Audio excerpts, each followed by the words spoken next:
Hello students, how are you? कैसे हैं आप लोग? तो ये वाला जो वीडियो मैंने बनाया है, छोटा सा वीडियो है।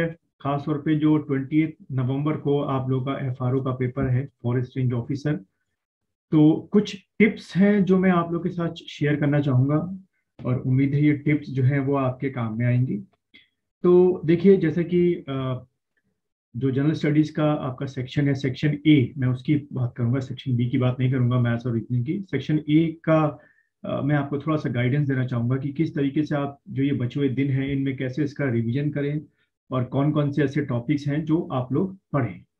तो जैसा कि आप जानते हैं कि जो जनरल स्टडीज है आपका 100 क्वेश्चन, उम्मीद है कि उसमें 30 to 40 क्वेश्चन जो है उत्तराखंड के आएंगे। और लगभग जो आपके 70 क्वेश्चन हैं, अप्रॉक्स 70 मान के चलते हैं, 70 क्वेश्चन जो है जीएस से आएंगे। और उम्मीद है जनरल स्टडीज जो है वो आपको जो सेक्शंस हैं वो आप इस तरीके से पढ़ रहे होंगे। जैसे सबसे पहले हिस्ट्री है, उसके 3 पार्ट हैं। एंशंट हो गया, मेडिवल हो गया, और मॉडर्न हिस्ट्री हो गया। देन उसके बाद जो है आपके करंट अफेयर्स हो गया आपका। ठीक है। देन उसके बाद ज्योग्राफी के 2 पार्ट आप लोग पढ़ रहे होंगे, फिजिकल ज्योग्राफी और क्या कहते हैं, इंडियन ज्योग्राफी पढ़ रहे होंगे आप लोग। देन उसके बाद क्या कहते हैं, पॉलिटी, इंडियन कॉन्स्टिट्यूशन जिसको हम लोग बोलते हैं। और इंडियन इकोनॉमिक्स जो है खत्म कर चुके होंगे आप लोग, या रिवीजन कर रहे होंगे। देन इन्वायरमेंट हो गया, देन बायोलॉजी हो गया, और उसके बाद फिजिक्स और केमिस्ट्री हो गया। तो इन सबसे मिलके आपके जो 70 क्वेश्चन हैं वो आपके बनेंगे।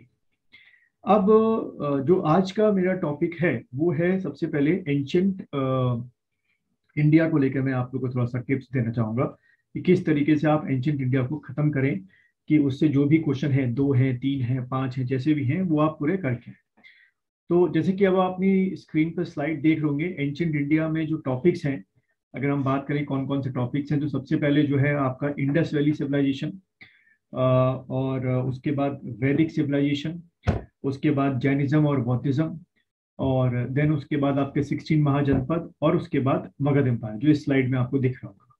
तो देखिए, इसमें एंशंट इंडिया में जो पहला आपका है इंडस वैली सिविलाइजेशन, उससे क्वेश्चन क्या बन सकते हैं। सबसे पहला क्वेश्चन ये हो सकता है कि एक तरफ वो आपको जो इंडस के सेंटर्स हैं, जैसे कि हमें पता है कि 1000 से ऊपर सेंटर्स मिले हैं, आपको एक तरफ सेंटर दे देंगे, और राइट हैंड साइड पे या तो उसको किसने एक्सकवेट किया था, खोजा किसने था, या तो उनके नाम देंगे। और या ये जो साइट्स हैं जो कि खोजी गई थी वो किस नदी के किनारे हैं, जैसे कि हड़प्पा रावी किनारे है, मोहनजोदाड़ो इंडस के किनारे है, लोथल हो गया भोगवा के किनारे है, और बनवाली जो हो गया, मतलब इस तरीके से आपको ये याद करना है इंडस से। ठीक है। देन इंडस में एक और चीज आपको पढ़नी है, और वो है कि किस किस शहरों से क्या क्या चीजें एक्सकवेट की गई। जैसे कि फॉर एग्जांपल हड़प्पा से क्या एक्सकवेट किया गया है, मोहनजोदाड़ो से क्या क्या निकला, चनुदाड़ो से, रंगपुर से क्या निकला। ठीक है। फिर इंडस में आप लोग क्या पढ़ेंगे कि सबसे नॉर्थ में कौन सा शहर मिला, साउथ में कौन सा मिला, ईस्ट में कौन सा मिला, वेस्ट में कौन सा मिला। या फिर इंडस में कौन कौन से डोमेस्टिकेटेड एनिमल्स थे, कौन से ऐसे एनिमल्स थे जिनके बारे में वो नहीं जानते थे। ठीक है। फिर उनकी जो स्क्रिप्ट है जो कि आज तक हम लोग नहीं पढ़ पाए हैं, उनके बारे में आप पढ़ेंगे। तो ये इस तरीके से आपको पैटर्न अपना रखना है। मैंने अपनी ऑनलाइन क्लासेस में भी बच्चों को बहुत डीप में जाके ये सारी चीजें लिखवाई हैं। खैर, इसके बाद दूसरा टॉपिक जैसे आप देख रहे हैं, वैदिक सिविलाइजेशन। आप सबको पता है कि वैदिक सिविलाइजेशन के 2 पार्ट हैं, एक आपका ऋग वैदिक पीरियड है, एक आपका लेटर वैदिक पीरियड है। तो इससे भी 1-2 क्वेश्चन आपके एग्जाम में आ जाते हैं, जैसे कि सबसे फेमस गॉड कौन से थे वैदिक पीरियड में, और जो गॉड का क्लासिफिकेशन था वो कौन कौन से गॉड का क्लासिफिकेशन था। ठीक है।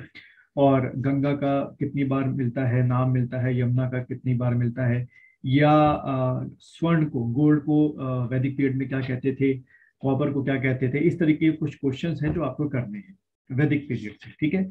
और वैदिक पीरियड में जैसे विवाह कितने प्रकार के होते थे, यज्ञ कितने प्रकार के होते थे, ये सब चीजें आपको अपने इसमें करनी है।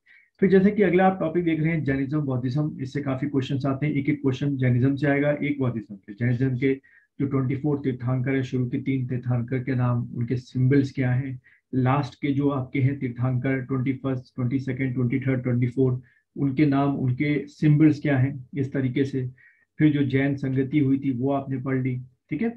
और इसी तरीके से बौद्धिज्म की बात करें कि किस वृक्ष के नीचे उनको ज्ञान की प्राप्ति हुई, जब घर उन्होंने छोड़ा था उसको क्या कहते थे, जैसे उसको हम घटना को बोलते थे महाभिनिष्क्रमण बोलते थे, ठीक है। इस तरीके के लॉर्ड बुद्धा की क्या आपके सिंबल्स थे वो आपने पढ़ लिए, काउंसिल्स आपने पढ़ ली, जो 4 बौद्धिस्ट काउंसिल थी वो आपसे पूछ लेंगे, ठीक है।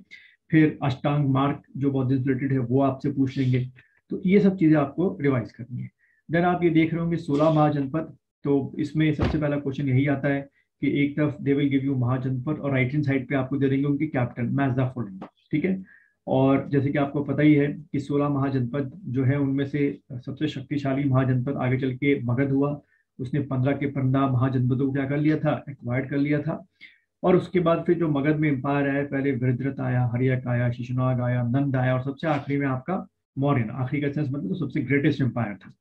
और मौर्यन में हम जानते हैं जो एम्पायर, जब फिर जो अगला क्वेश्चन आएगा वो मौर्यन से आएगा कि मौर्यंस में कौन कौन से किंग थे आपके, चंद्रगुप्त मौर्य, बिंदुसार, अशोक, कुषाण, बंधु, इंद्रपलित, दशेल, दशरथ, ये सब आपके मौर्यंस के हो गए। और फिर खास तौर पर इसमें अशोका के बारे में, उनके रॉक एडिक्ट के बारे में, उनके प्रांतों के बारे में, उनके एडमिनिस्ट्रेशन के बारे में वो आपसे पूछ सकते हैं। फिर आपका अगला, जैसे आप स्लाइड देख रहे होंगे, पोस्ट मॉडर्न पीरियड हो गया, फॉरेन इन्वेजन हो गया, गुप्ता पीरियड, हर्षवर्धन जो पुष्यभूति उसके थे, फिर important dynasties of the south India. तो इस तरीके से आपको एंशिएंट इंडिया को, ये जो चैप्टर्स हैं जो मैंने आपको स्लाइड में दिखा रखे हैं, इनको आपको खत्म करने हैं। और उम्मीद है कि इससे लगभग लगभग 5 से 10 हो सकते हैं, 5 क्वेश्चन या 6 क्वेश्चन आपके फॉरेस्ट रेंज ऑफिसर के एग्जाम में आ सकते हैं। तो ये एक छोटी सी टिप थी, एक छोटा सा कह सकते हो आप सजेशन था। अगर आप इसको फॉलो अप कर रहे हैं तो अच्छी बात है। और हमारे यहाँ तो ऑनलाइन क्लासेस में लगातार इनको बहुत इन डेप्थ में मैं लगातार रिवीजन का कराता जा रहा हूँ और बहुत इन डेप्थ में पढ़ाता है। फिर एक छोटे से वीडियो में मिलेंगे अगले किसी और टॉपिक के साथ, एफआरओ में फॉरेस्ट रेंज ऑफिसर को कैसे और अच्छी तरीके से आप प्रिपेयर करें।